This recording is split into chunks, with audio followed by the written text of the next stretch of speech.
So I'm back with Julia again. Hello. So last time, I guess we talked about speech therapy. And today we're here to talk about something else to do with the mouth, which is the glamorous subject of drooling and swallowing. Yes. So, there are four main problems that people can develop if they have swallowing difficulties, and the medical term for that is called dysphagia. And the most dramatic of those is what they call asphyxiation, i.e. choking. Now, we can all choke. You know about the boiled sweets. Your airway is about sort of that size, and if a boiled sweet were to drop into it, that can be catastrophic and needs to be quickly got out. So asphyxiation is choking. But more likely than that is aspiration pneumonia, and that's little bits of food or drink managing to penetrate the airway, so to get into the airway where it shouldn't be, and gradually go below the level of the vocal cords and into the lungs. When bits of food or drink start accumulating in the lungs, they can then develop an infection. And aspiration pneumonia has been found to be a very high cause of death in people with Parkinson's, particularly if people get repeated chest infections with reduced mobility. That seems to be a cohort of people who are very much at risk. And so it's being aware that if something does go the wrong way, which it does with all of us, that we very speedily cough it up, bring it up, don't let it settle there, keep coughing and relax yourself, and don't carry on eating and drinking until you know that you've cleared whatever it is you've felt. And you mentioned four problems, so that's the first one is asphyxiation, the choking. The second one is the aspiration pneumonia, chest infections that is, and then it's dehydration, not drinking enough, and malnutrition, not eating enough. So people are losing weight because they just can't chew and sustain themselves with enough food. So are there any things I can do to alleviate these problems or to prevent them, I guess? So one thing I've heard of is there's apps to remind you to swallow. People with Parkinson's sometimes find that little bits of saliva are dribbling out of their mouth. Not when they're eating necessarily, but just, when they're concentrating on something usually. And that's because their brain has forgotten that they need to swallow this saliva that's accumulating in their mouth. Saliva has no taste. It has no thermal quality. It's not hot or cold. It's body temperature. And it's often very little amounts, so the tongue doesn't feel it. So it doesn't give your brain enough information that you need to swallow. So when you're chewing food around and tasting it, I've got to swallow it. But with saliva, you don't. And so that's why those apps are quite helpful. And it needs to buzz every 30 seconds, really, or at least once, because that's how often we're swallowing. So what sort of things should I build into my daily routine to sort of, I guess offset all these problems? So it sounds like I should actively try and swallow. Yeah. I should try and drink enough. Are there other things I can do? Yes, it's important to keep those lip and tongue muscles active.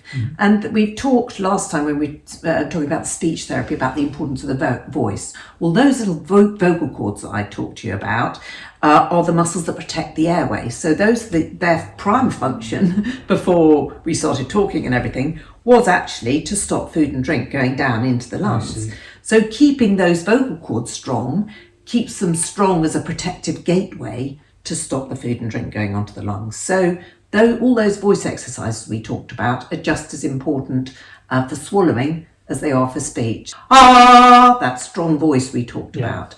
Another little tip is that if you tip the head back when you're eating or drinking, it opens up the airway. And so that might put you more at risk. Okay. So my brother has a trick of throwing up a peanut and catching it. Really dangerous for all of us, but particularly for Parkinson, because it goes straight into the airway.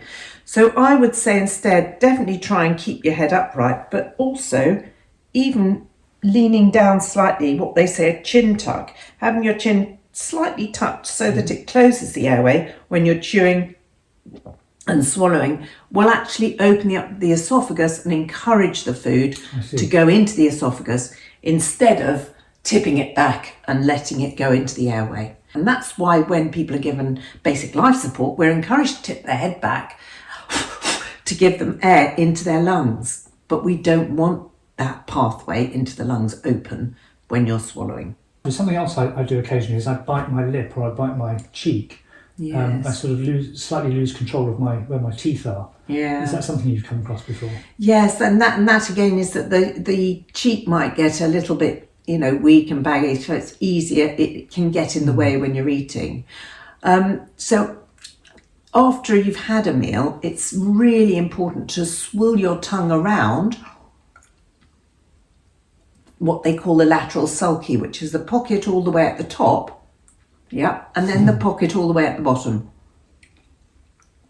The upper and lower lateral sulci. Clear it out, gather it all up, all the residue that you've found, and swallowing it. Okay. Because if that's allowed to linger in your mouth, it can harbour an infection in your mouth.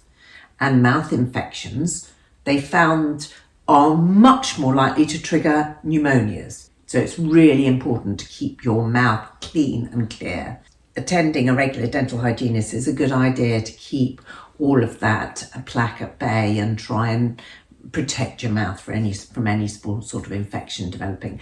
So something I switched to a couple of years ago actually was an electric toothbrush. I found it increasingly hard to manually brush my teeth. Very good idea, because you can get it into all the nooks and crannies, and it does a lot of the groundwork that you would have done with the brushing. So lots of excellent advice. Now you mentioned something about 150 millimetre fluid test. Yes, but one of these very eminent speech therapists in this country, Professor Nick Miller, published a paper about the 150 mils timed water swallow test.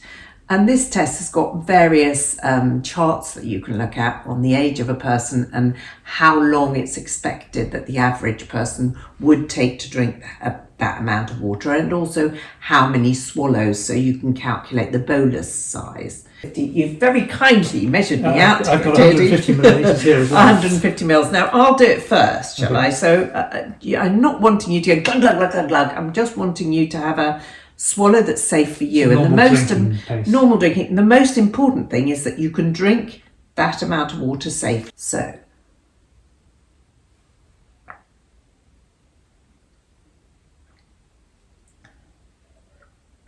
that was probably 7 or 8 seconds. And it was about 4 swallows. Okay. So should we see how you're able to do it?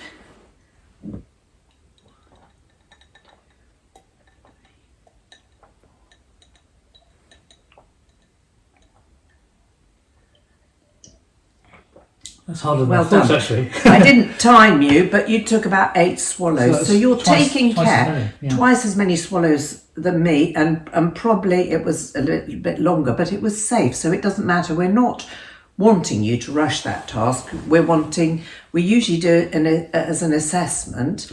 And then if you're being seen by the speech therapist every sort of 6 months or 12 months, they've got it on your records and they can use you as your own control. And if that starts deteriorating, it will it'll raise awareness that, care needs to be taken, maybe the muscles need to be strengthened a bit, or you need to be given that advice to keep your head down. So is that test something people could do for themselves at home and just sort of keep an eye on it? I don't want everybody drowning on 150 mils of water, so I don't want them pouring it, but I want them to think about being able to do it, maybe carefully, sip and then swallow, rather than glug, glug, glug, glug, glug. Just another question on taste, actually. So yes. I've completely lost my sense of smell. I understand about 50% of people with Parkinson's lose their sense of smell. It's called anosmia, I think. That's correct. But the other half retain their sense of smell. But one of the common questions I get is, well, doesn't that mean you can't taste your food? And the answer is actually I can still taste my food perfectly well. I just can't smell it. Yes. Do you find other people say the same thing? Yes, and some people, the loss of smell does affect their taste, but actually you have got taste buds on your tongue. You've got sweet, you've got salt, you've got sour, you've got bitter, and this umami or something, umami. So you have got those taste buds on your tongue. So you need to keep the food in your mouth so those taste buds on your tongue really get to enjoy it, and then the brain really will give you a much safer swallow because it's tasting it, and taste is one of the strongest triggers and reflexes for a swallow. If the taste is enhanced, then the swallow is likely to be stronger. And interestingly, well, not necessarily a taste that you like, but if it's a taste that you really like and you have to, this is delicious, I really like, this chocolate mousse it would be for me. But one of the tastes in the literature is sour. They talk about the sour bolus, so lemon juice. So if somebody's having a difficulty swallowing, sometimes squeezing a little bit of lemon onto something can enhance that sour bolus and trigger a stronger swallow. So there are a few tricks that might help. Do you have a view on alcohol consumption? Because the smell thing reminds me of a glass of wine. I can't smell a glass of wine, but I certainly enjoy the taste. Yes. I like to drink pretty much every day. I have 1 or 2 glasses. Yeah. Is that sensible, or do people have different perspectives on that? People have, and that would be a medical perspective. I have never heard any of the doctors who love their glasses of wine generally too, telling somebody with Parkinson's not to drink. They say enjoy it in moderation and keep within the government guidelines of what's safe. I guess anecdotally what I've observed is some people, alcohol doesn't agree with them with Parkinson's and they just don't drink at all. But what I do find for myself is, although I enjoy a drink or two, I actually can't drink too much. I used to be able to drink a lot more, and I drink, as I say, 1 or 2 glasses now, and that's kind of enough for me. I don't really enjoy it after that. So I think Parkinson's naturally moderates the amount of alcohol you consume. Well, that's great news to finish on. I can still enjoy a few drinks. But you can enjoy your glass of wine this evening. Absolutely. Well, thank you very much again for your time. It's lovely to see you. That's a pleasure. That's a pleasure. Thank you.